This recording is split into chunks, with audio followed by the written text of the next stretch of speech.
Okay, Shabbat Tov, guys. Here we are back again doing Shabbos 31a. The questions will be asked in Shamayim, and we're holding now on question 4. Did you anticipate the redemption? Okay? Now this one arguably is my favorite question because everybody gets it wrong. Everybody thinks that this is Mashiach. It's not. And so what does it mean to anticipate the redemption?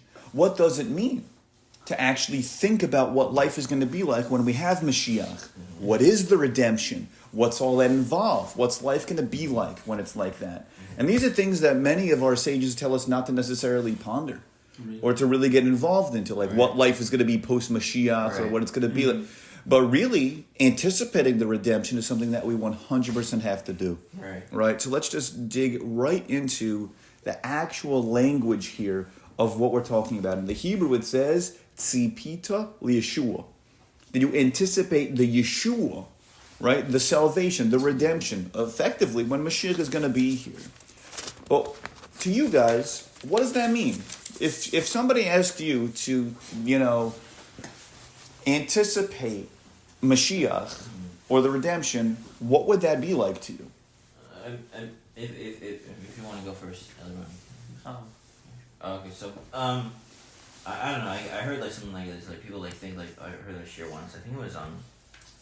I can't remember which one. It was a very big book, but he was saying about like people like they feel like you don't really think about the geula and stuff like that. I'm uncomfortable or the concepts like I'm Lakewood. I have a nice little chevra here. I kind of steig and stuff like that. I'm comfortable. I'm I'm not really thinking about it. But you have to realize that this is not all there is, and that you need to you want the Shekhinah in the world. You want to reveal Hashem's real presence in the world and stuff like that. Beautiful. Absolutely. I love that. So let's take that one for starters. I think it's really special to think about. The idea is that, to a big extent, if I'm hearing you right, it's that this world is temporary. Yes. We are all travelers in a world that's temporary. Yeah. And I remember this analogy being used also. If you go to a hotel room and you start redesigning and redecorating that hotel room, I'm going to get the painter to paint the hotel room, and I'm going to buy the sofa and this. And you start it's a hotel room, bro. So to a large extent, people act as if this world isn't just a corridor to the next world, which we know it is, as per Gavos, as in other sources also. They start acting like this is the main ikar of everything. And so that blocks the ability to anticipate the redemption completely. Yeah. Very nice. So the idea is we should yearn for, like you said, for the Shekhinah to be in the world. Yeah. Very nice. The question, though, that I want to ask is, what's that mean? What's that mean to us practically? In a way that we can understand for the Shekhinah to be here. What's that mean? It's a hard question. I'm sorry, go ahead. The way I see it is if we follow the way we daven in the Shmoneh Esrei, first we daven for the Bet HaMikdash. Right, sure. Which is, I think, Right. I wouldn't say necessarily a precursor, but it's very much an important thing to have as part of Absolutely. The salvation. Beautiful. Right. Very nice. And then we daven for the salvation, right? And we daven not just for the general salvation of Am Yisrael, but also for personal salvations, in whatever hardships, whatever a person has. Very nice. I think of that duality. Very good. So this is a very common answer we also hear, and it's a solid answer. I like it a lot. I think it's a very good one to appreciate because people just think the Beit HaMikdash is just a building, right? Some people just think that this is just a building. No. It's the house that the Kadosh Baruch Hu was there. His presence is there, and everything just feels right with the world. And I think that's an important concept to bring out and to bring to the fore. The idea of when Mashiach is coming, and also in our davening we ask for the Yeshua, like you said, when you put everything together, it's that we want the world to be at its maximum capacity. Yes. Yeah. We want the world to be at a place where all the negative forces and things in the world just aren't there. Yeah. And that's a starting point. So a lot of people use that though, and they morph it into, we need Mashiach now. Like when something bad will happen to the world, like, oh man, we really need Mashiach. No, we need more of your efforts now. Yeah, people use it sometimes as an excuse. I want to address that a little bit just in passing. They'll kind of like say like, oh, I'm going to daven for Mashiach, so hopefully I don't have to do anything myself. Forgetting who has to do things to bring about Mashiach. Yeah? So we have all the ideas together, which is some people, they don't even realize that there's any ability to hope for Mashiach because they got their beautiful house, they're doing great, they have everything that's going on, and they don't need to even think on it because, like you said, Jared, they're just doing. And Eliran, you're saying, like, we need this Beit HaMikdash, we need that's good. That's absolutely right. There's also this thing I want to rub out of the Chabura, if it's in anybody on the recording in person, eyes closed again, that could be like, oh, I just want Mashiach so that way everything can be good again, without taking achrayus for helping themselves to make it good again. Yeah. Sometimes you'll see that happen. Questions, comments, reactions so far? Yeah. Is that in that connection with, like, I mean, like, obviously, like there are all these, like, tsaras that come to the world, and some things, like, like, they say, like, a tsunami hits a part of the world because Klal Yisrael needs to do tshuva. Is that connected with that? Could and be. Obviously, the tshuva Could is be, precursor to the Geula, right? Yeah. So, I don't know. Yes, absolutely. Whenever we see something that happens to the world, we should reflect and say, what can we do to help improve it? Absolutely. So now, I just want to reveal what I think, based on, again, this is all based on what Rabbi Jacob said, it's based on what the Maral says, it's based on many of our Chachamim and over the generations, that when we're trying to understand and pin down what it means to anticipate the redemption, the real question starts with you. How much of myself am I really working with? So Rabbi Yosef Lin used to use the example of an iPhone. Yeah. If you have an iPhone and you only use it to make a phone call, no internet, no apps, no anything, you just use the iPhone for a phone call, no Torah, anytime, just how much of its capacity are you actually utilizing? Very, very little. Yeah. Human beings, kiviyachal, lahavdil, are in a certain sense like that. It doesn't have to be an iPhone if that's controversial, say a computer, say a piece of technology that everybody across the Welt is maskim to using, which sometimes gets harder and harder these days. But let's say a computer, yeah? How much of the computer that is you are you utilizing?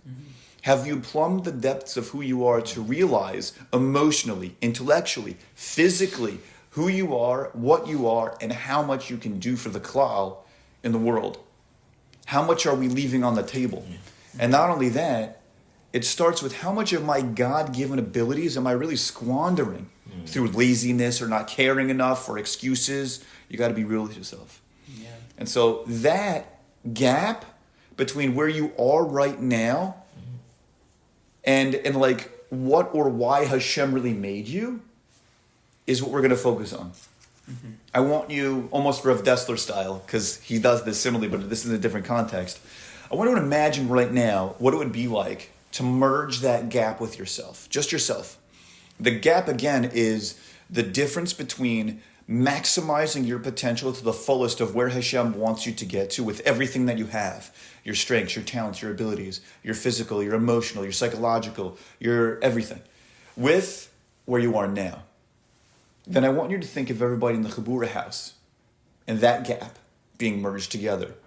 And then all of Highland Park, Edison, with everything there merged together. Everybody has now merged that gap between what they don't have and what Hashem wants them to have. Everybody there. And then build that up to everywhere in New Jersey. And then everywhere in all of America. And then everywhere in the whole entire world. That's what it is to have Geula. When we reach that moment, that is when Geula will surface. That's the, good to see you, Sam Kramer. That is the Geula moment. It's not the Mashiach, it's none of that. It's when you have taken the part of you that Hashem knows that you can actualize, the part of you that He knows you could do, and you've lived up to that.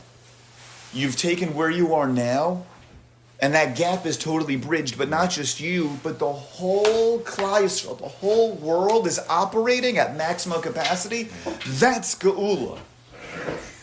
That's Geula. So multiply that by all the gaps between all the people living in the whole entire world and all who have ever lived. And who's ever going to live. That's the redemption. It's like the world on fire, but like a nice... In the best possible way. Possible Every single person is a Beit HaMikdash. Every single person is operating at full capacity. That's the geula that we should be striving to anticipate. So, again, the true and ultimate fulfillment of Hashem's plan for the world. That's geula. That's the redemption. So now, we've addressed a few different aspects of what people come to think of it as, right? We addressed the person who says, when Mashiach comes, everything's just going to be better. And we worry that person's not going to take achrayus for anything, because all he's going to do is he or she is just going to daven for Mashiach, and I can wash myself of all of everything else I have to do. No, you have to take achrayus.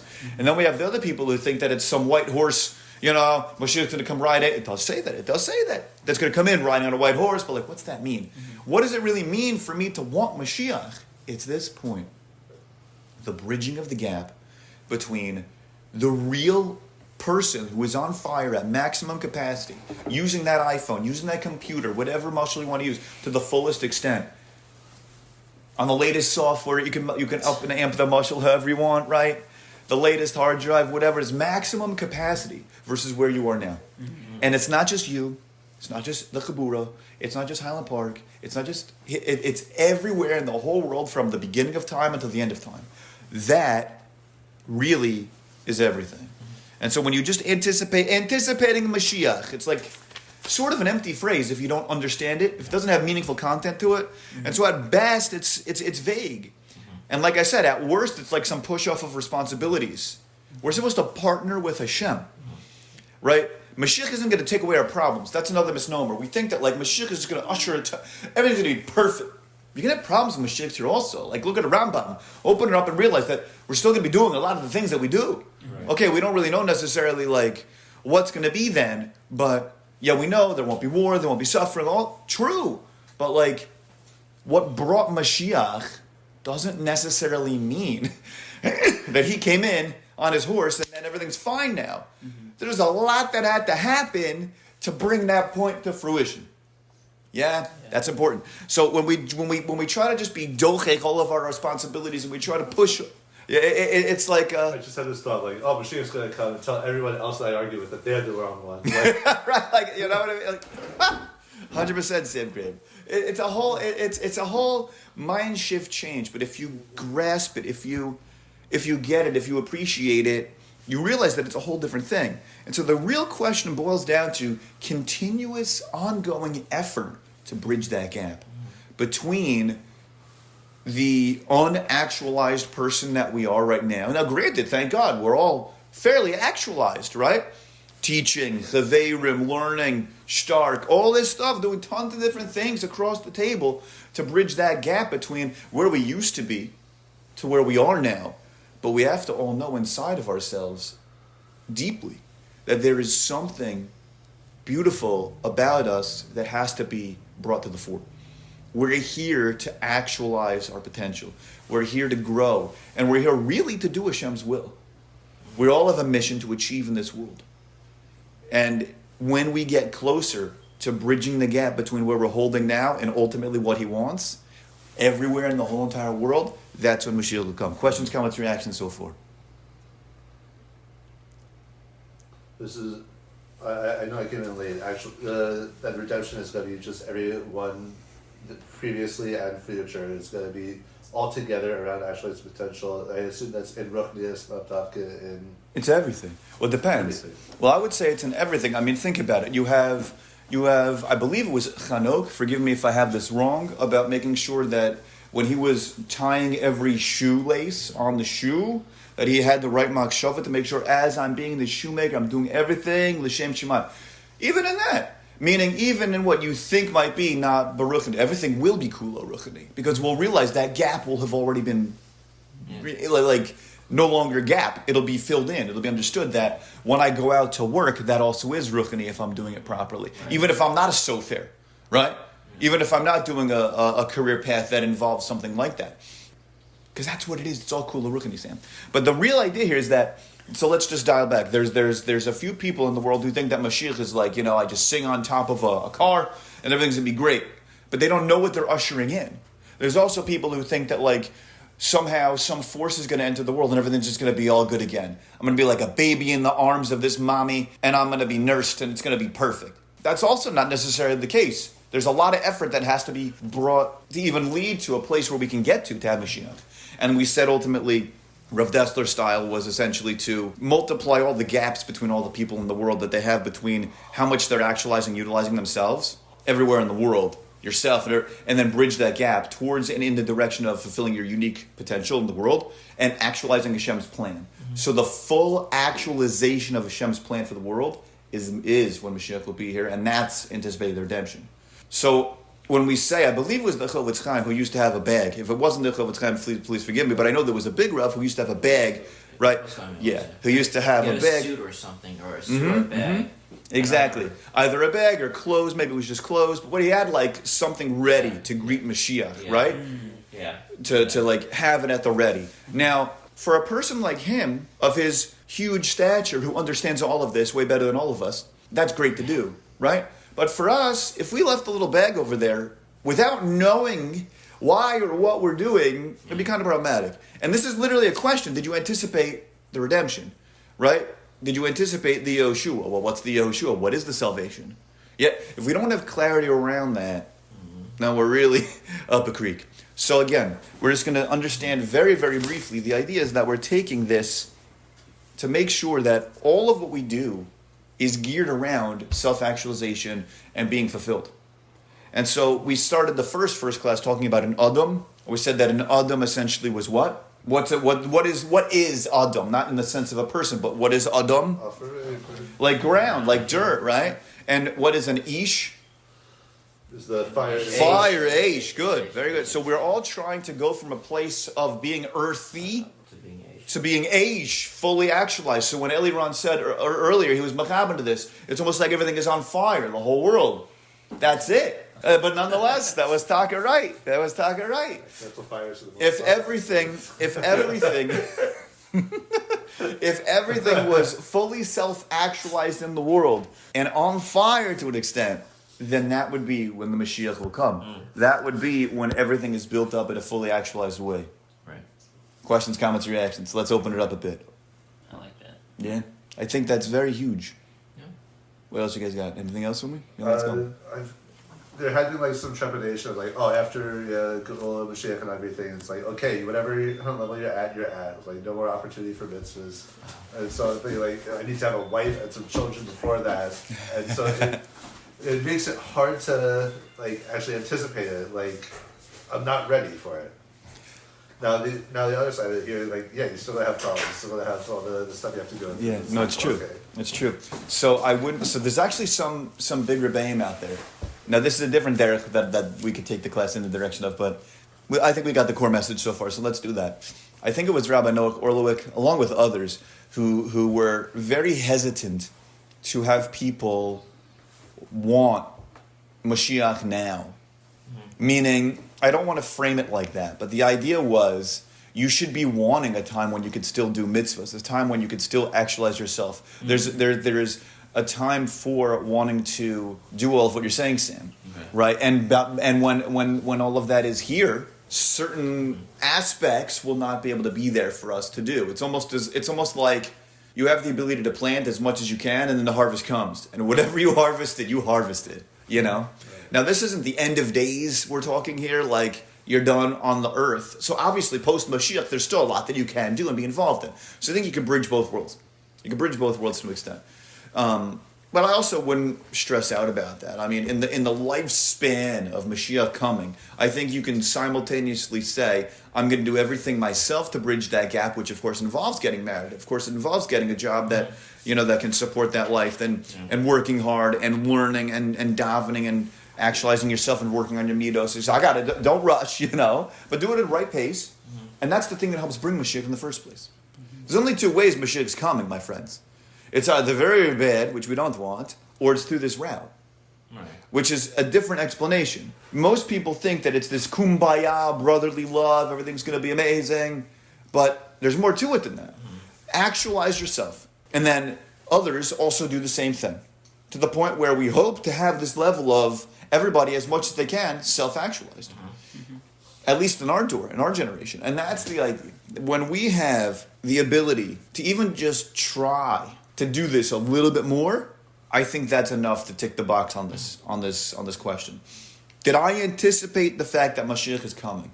Did I look forward to a time in life where everything is just going to be clear to me? Everything is going to be self-actualized. Everybody's going to be working in the ways that we're supposed to, and that Hashem's plan is just beautifully out there and actualized and to its fullest. That's huge.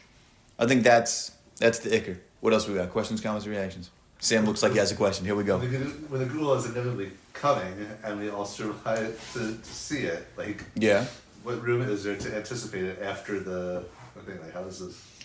What room is there to anticipate it after it came? Yeah. Well, that's over already, right? You tick the box. What do you mean? If we have Geula, then this question ends up becoming fulfilled to a certain extent, right? Or like, what did you do beforehand? You're asking something that sounds very profound. Meaning, at this point, let's say you have Mashiach now, and you have Mashiach in our times. Are they going to redefine this question? Mm-hmm. Could very well be. They're going to do that for many of the Yom Tovim, right? They're going to do that for different types of things. A whole lot of so it could very well be that I don't know. It could very well be that that question number 4 will be tweaked a smidgen. But I just want you all to contemplate what it would be like, and that's what we should exercise. Okay. If we don't do it daily, or weekly, or monthly, at least in one shiur over the course of your lifetime. Hopefully you'll do it more frequently, but you should just think about it. What would it be like to live in a world where everybody is fully expressed, fully actualized, and doing what Hashem wants? And in a sense, we do this, but when? Rosh Hashanah.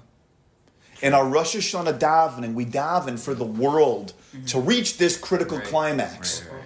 That's that moment. And if you can't do it every single day, bring this shiur, these notes, this whatever, to your Rosh Hashanah davening with you. Put it in your machzor and say, what does it really mean for Hashem's plan to be fully actualized? What do I really mean for everybody to know?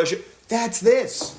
When they have taken all of what they have physically, spiritually, emotionally, psychologically, everything inside of them, and they have gotten it to a point where they have actualized it and worked on it as much as Hashem gives them the capacity to work on it. And they are a fully expressed individual in the world, and you see the whole world doing that. That's the moment. That's what we're saying on Rosh Hashanah. And that's the idea. And so tonight we'll make it a little bit shorter, but I just wanted to say that that's the ikr and essence of what this question number 4 means. And we should be zocha to appreciate what it would be like. And when we do appreciate what it would be like, that's fulfilling this. That is what it is to anticipate the redemption. That's what it really, really means. But lastly, any questions? Are we good so far? What's the... Sam, you look like I got a little bit. It actually... I had another thought that feels like a high pressure thing, that if you're thinking about, what could I... After the Geula, I would be, and everyone else, but I particularly would be doing everything I could to the greatest of my potential. And granted, this is knowing, what Hashem's plan is and working towards that to the best of my potential. But right now, what am I doing? Certainly there are things that I'm doing that are part of Hashem's plan and not against it. Why am I not doing those to the best of my abilities already? What do you mean? Whatever I'm doing right now should be to the best of my ability. Correct. Absolutely. So this shouldn't make you nuts, but this should give you chizik to say, I now know how to answer this question, and I now know that every step in the right direction, every bit of effort I put towards this counts. Everything that I'm doing, even if it's something in the wheelhouse of what I've already know is a part of Hashem's plan, but I want to make that better, that's also perfect. That's good. And especially also the areas that are not exactly as fulfilled and actualized either. But the biggest thing is to know that we can't change others. I thought you were going to say something like, well, I know that I'm working on myself, and I know that I'm actualizing the best that I possibly can. But what about that one? Mashiach's not going to... Don't engage in that. Right, but we can't. Nobody can engage in that type of conversation. Fix it myself, right? To fix someone else. Exactly. We have to have a lot of focus. We have to have a lot of focus on us. I forget who it was, but there was a big Rabbi. It might have been the Chavetz Chaim also, who said, I tried to fix the whole world. I tried to fix my family, and then I realized there's a missing piece that other people forget. Then I tried to realize that all I can do is fix myself. The missing piece to that, though, is after I realized that I can fix myself, and I'm able to fix myself up properly, I can then go and I can affect my family and fix them up. And then I can also fix up aspects of the world itself too. So it does. We can't abrogate responsibility, but you're right, Sam. Without question, we start with ourselves. And so we have to realize that the whole crux of everything for what we say when we say this, where I would say, Tzipita liYehoshua, it comes down to, are we striving to live a life that Hashem wants for us? What's that life? A fully expressed and actualized life. Mm-hmm. Now, may we ever finish the job in our lifetime? Maybe not. But did you try? Lo alecha hamlacha ligmur. Right? Did you at least try? Right? It's not on us to finish it. You just have to try. Right. You just have to put the boots on and go out and shovel that snow. You just have to go out, go to the base medish and learn. You just have to go out and work. You just have to go out, whatever it is, and see. And it's funny because people try to, sadly, divorce their spiritual world from their physical world when really they're one entity. I would say the first step to this is recognizing that even when you're shoveling the snow out there, or whatever it is you're doing, walking in the who knows how cold it is to get to whatever shul you're in, whatever it is, everything physical still has aspects of spirituality to it.